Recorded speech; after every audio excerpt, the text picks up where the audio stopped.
araka izany dia misokatra ny fanadihadiana ao Ambilobe mihodidina ny faharendrehan'ny sampitaonosy falizahitrany dia tsy maintsy ravaina aloha ny tambazotra mpanondrana olona antsokosokana amin'ny tapany avaratry nosy iny ho ny premier ministre lehibe ny gouvernemanta tsy lefitra fa hoentitra ihany koa ny sazy miandry eo olon-dratsy rehetra izay voaroroy ny tranga fanondranan'olona izay sady miaro fivarotan'olona matetika ary dia andanin'ireo mpiondana hatramin'ny efitra tapitrisa ariary mihitsy fanadihadiana sa Sylvain eo amin'ny sariny sitra Andrianambo.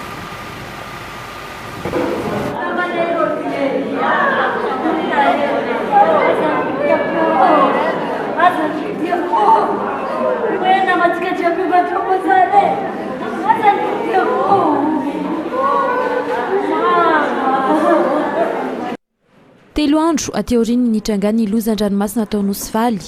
manomboka tonga tsikelikely maka ny vatana mangatsiaka ny fianakavian'ireo namony ainy 770 ireo mpiray tanindrazana nikasa iondrana tany Mayotitra 12 ka 320 tamin'ireo no maty. Andro alina no nitrangany ity lozan-dranomasina ity ary mpanjono no nahita voalohan'ny tranga ka nanavitra sy nampandre ireo manam-pahefana tao ile mpanjono ireo zany no nahita anazy dia ireo no nanavitra anazy avy any ilay mpanjono zany andeha hanatitra fitana amin'ny alina iny ireo no mahita hoe vonjeo dia ireo no nanompananao sauvetage amin'ilay izy olona velona zany 24 nandeha aloha ny premier vague famonjena voalohany 12 no zakan'ireo nandeha ny faharoa 7 zakan'ireo dia lakoky hafa mihitsy no mitondra enina dia ny efatra velona dia ny roa maro fa le 24 io tsisy hita mihitsy anaray ny lefa jiaby izy fareraka io ka hoana ny fomba nampilefa azy vita le sauvetage reo zany mbola tsisy force tamin'ny rehefa natao ny fanavahan'ireo razana akoatra ireo avy ao Nosy be Ambilobe sy faritra avaratry ny nosy nisy mponina avy any Mahajanga sy Toamasina ihany koa tamin'ireo nodimandry ireo. Fantatra manarak'izay fa vehivavy avokoa ny 20 lehilahy iray ary zaza 2 ary na tamin'ireo mpandeha 420 avitra somatsara ary voamary ny loharanom-baovao fa maro anisa ihany koa ny vehivavy. Inona no mahatonga izay? Raha nanao fanadihadiana lalina ny mpanao gazety ny Viva ny faraparany taona 2024 momba ny fiondranana antsokosokany Mayotte mateti-pitranga amin'ny faridramasina avaratry Madagasikara iny dia nahavoamarina fa akoatra ny fandranana antsokosoka izay voararany lalàna miendrika fivarotan'olona ihany koa ny zava-misy amin'ny tranga fanondranana satria dia mampanantena asa sy taratasy ho an'ireo mpiondana ny mpanondrana kanefa asa fivarotantena no miandry rehefa tonga ny antoerana. Tiandreo ahondrana matetika ny zazavavy entre 18-24 ans eo dia ny objectif andreo moa zany le zazavavy mety sarosarotra amin'ny fiainana eto amintsika dia misy namana miresaka hoe tsara be le fiainana any Mayotte mora be le fitadiavana asa vetivety ianao mahazo taratasy dia resy lahatra tokoa le tanora. Mihodidina ny 4 tapitrisa ariary ny saram-piondranana ao Mayotte raha ny fanadihadiana. Mazotra goavana no ambadika izy io ary heverina ho ampolony any ho any mihitsy no mpisitraka tombotsoa amina fanondranana iray.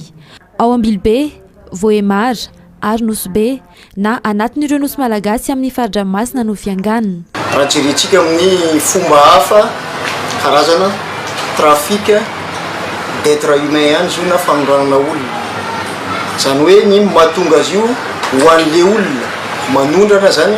tena fitadiavam-bola le izy satria rehefa amin'ny manao enquête say gendarmerie dia misy olona 20 mandeha voyage raiky en raison 20 millions zany ny olona anankiray. Zany hoe mahavita voyage anankiray zany le olona mpanondrana mahita vola any amin'ny 400 millions any.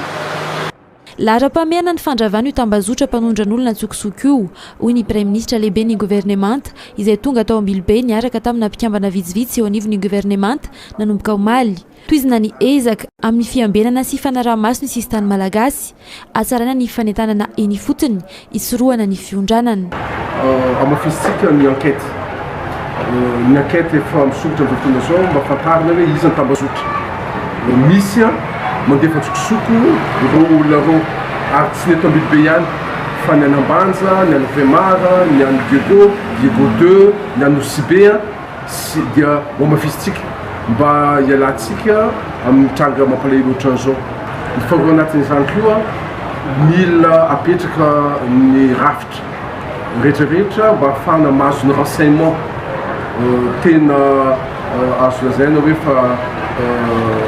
tena izy mahakasika nymbozavitra roa satria raha tsy manana zay tsika ary tsy manana zay fisoana zay tsika tsy afantsika ihany koa miantisipe zavatra ohatran'izao. tsy ilefitra ny fitondram-panjakana fa hoentitra ny sazy miandro ireo mpanondrana antsokosoko tato anatin'ny telo taonina betsaka ireo tratra fa tsy mbola fongatra tanteraka ny trangana fanondranana sy famarotan'olona mampitandrina sahady arak'izany ho andreo mbola manam-pikasana anohy io asa ratsy io ny premier ministre lehibe ny gouvernement. tsika dia ametraka politique pénale miamafy izay mba iadiantsika amin'izao trango ohatran'izao tsy verimberina misy fomba tsatsika kely dia olona récidiviste zany hoe fa manao le asa mivoaka anamponja mbola manao le asa koa dikan'izany a mila mafisitsika ny politique pénale tsika eto Madagasikara mba zay tratra rehetrarehetra anaty izany dia faisina lalàna ary tena ny ataoko hoe ny peine maximale mihitsy no atao amin'olona manao zavatra ohatran'izao. nitondra ny teny fampiononana ho an'ny fianakaviandreo ny arambona ny premier ministre nandritra ny fidina ny tao Ambilobe. Ankoatr'izay ny antso fiara-miasa manokana avy amin'ireo olona voavonjy mba hifanampy amin'ny fahafantarana ny zava-misy marina anafianganana ny fitadiavana vahaolana hiatrehana ny tranga sarotra toy izao ireo tompony andraikitra any toerana.